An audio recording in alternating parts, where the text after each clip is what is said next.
So President Trump has long wanted to shut down the border with Mexico. And so he's talked about that. He actually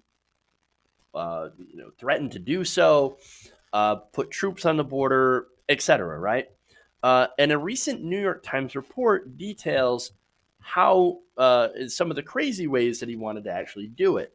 So now, during one of the many meetings with aides about the border crisis that was happening earlier this year, Trump angrily demanded to shut down the southern border with a variety of horrifying traps and defenses.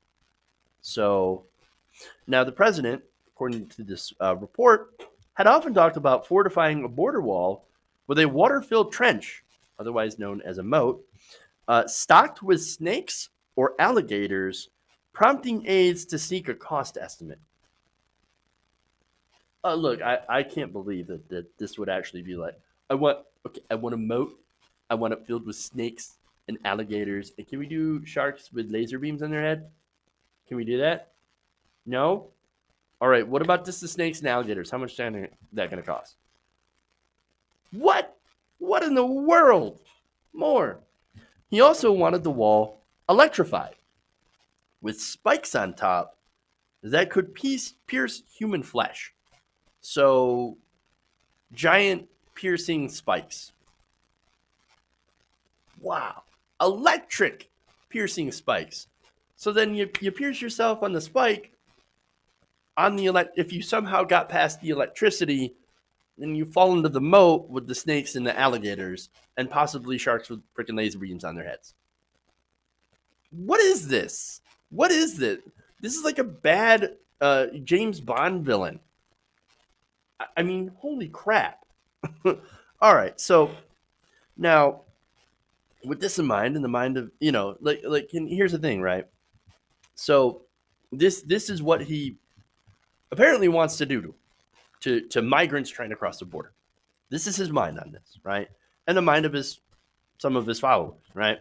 So now he thinks that this is like some sort of invasion from Mexico. That's all the Mexicans coming in. Actually, it's not the Mexicans.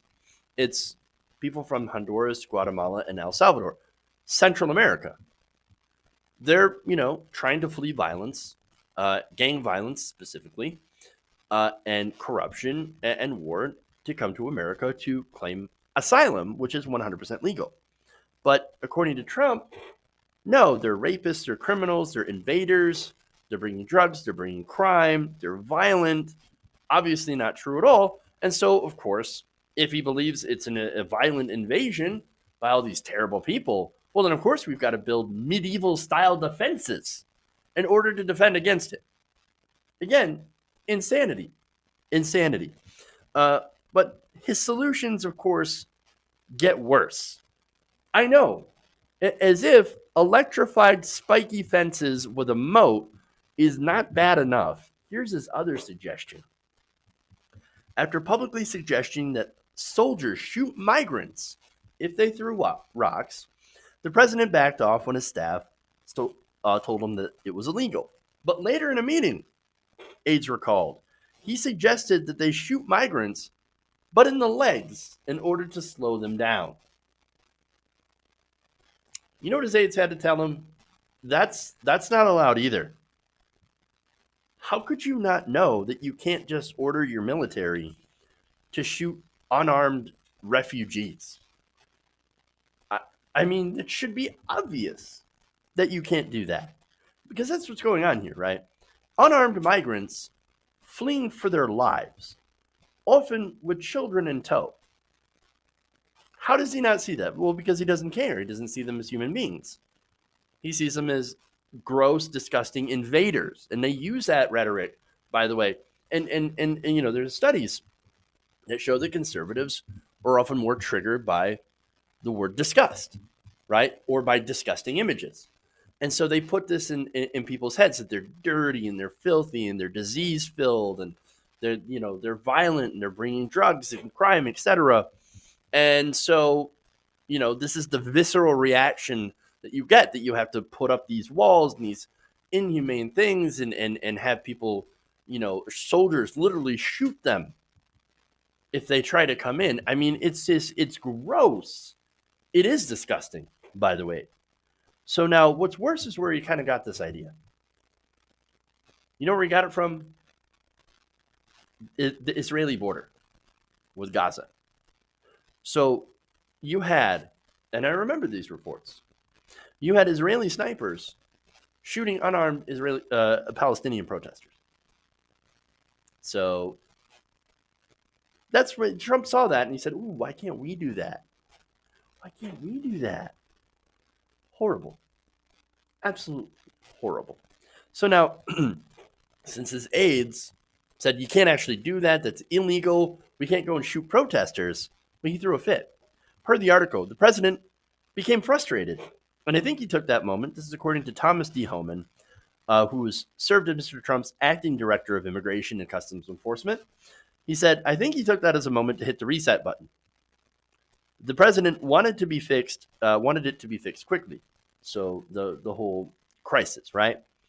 In the Oval Office that March afternoon, a 30-minute meeting had extended to more than 2 hours, as Mr. Trump's team had desperately tried to placate him. Mr. Trump had apparently shouted, according to people in the room, "You are making me look like an idiot. I ran on this. It's my issue." Meltdown. And so, look, during this meeting and during other, instances, he took this frustration out on Kirstjen Nielsen. Now, Kirstjen Nielsen found herself in the unfortunate position of having to tell Mr. Trump that he couldn't get what he wanted. Quote, as a result, and this is from the article, Mr. Trump routinely berated Ms. Nielsen as ineffective and worse, at least in his mind, not tough looking enough. Lou Dobbs hates you. Ann Coulter hates you. You're making me look bad.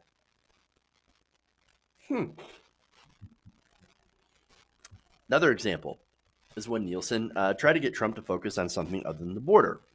When she would do that, the president would get impatient. During a briefing on the need for new legal authority to take down drones, Mr. Trump had cut her off mid-sentence as well, saying, quote, Kirstjen, you didn't hear me the first time, honey. According to two people familiar with the conversation, shoot him down, sweetheart. Just shoot him out of the sky, okay? Ooh, imagine being talked to like that. Disastrous. More, when the president demanded flat black paint on his border wall, she said it would cost an additional $1 million per mile. And then, of course, that's something that they ended up not doing. When he ordered wall construction sped up, she said they needed permission from property owners. His response was, take the land, let them sue us. So let's just steal your land so we can build this wall faster. Look, that's what Donald Trump wants. And that's what he does. He tells people to do illegal things. And then when you don't do those illegal things, or when you see you can't, he takes it out on you. So that doesn't mean that we should feel bad for Kirstjen Nielsen or anybody who works for Donald Trump. She's a terrible person for working in this administration in the first place. I don't think she deserves credit for telling Trump that you actually can't do these things because of the law. But this is what Trump wanted to do. He wanted a neo-feudal wall design to stop some of the most helpless people from getting into the country. So now, later on, today, or I should say earlier today, Donald Trump pushed back on this. He said during a kitchen sink press briefing, quote, I never said it. I never thought it. It's a total lie. Trump said he was approached by his communication team on Tuesday and asked whether he had actually voiced a desire to dig the water-filled trench, or moat. My comms people came to me and said, sir, there's a book or something being written. It's written by Washington Post people, so you know it's inaccurate. You know it's probably a fraud, said Trump, though the article ran in the New York Times and was excerpted from a book by two Times reporters. President Trump started screaming, ranting, and raving on the southern border. I wanted a wall, but I also wanted a moat, said Trump. A moat, whatever that is, it's not a word I use, but they used it. No, they used the word trench. They didn't use the word moat. You used the word moat. What you just said You didn't actually use, I don't use the word moat, even though I just used the word moat, which wasn't even in the article. Water-filled trench. Oh, God, he's the worst liar. The worst. But he said, quote, and in the moat, I wanted alligators and snakes, and I wanted the wall to be electrified, and I wanted sharp spikes at the top. I want that whole wall to be electrocuted. Trump said, they said, did you say this? I said, why are you asking that stupid question? And then later on, he probably said under his breath, of course I said that. I just don't want you guys to know it. Look, horrible liar. And as well as, of course, horrible idea, horrible person. But that's who Donald Trump is. Hey guys, hopefully you enjoyed that free video. Now I'm going to have to ask you a favor. Between the demonetization and the YouTube algorithm messing around with view counts, etc., we're having a hard time adjusting to the new YouTube reality, which is where you guys come in. See, we have a patreon.com/TYTNation set up to help us rely on you guys, the viewers, instead of big corporate ads. Look, you know the show. You know I'm not in favor of big corporations anyway. So help us transition away from relying on the ad model to pay the bills and sign up to be a patron, patreon.com/TYTNation. That goes a long way to help us keep the lights on. And you guys will know that you're supporting independent progressive media.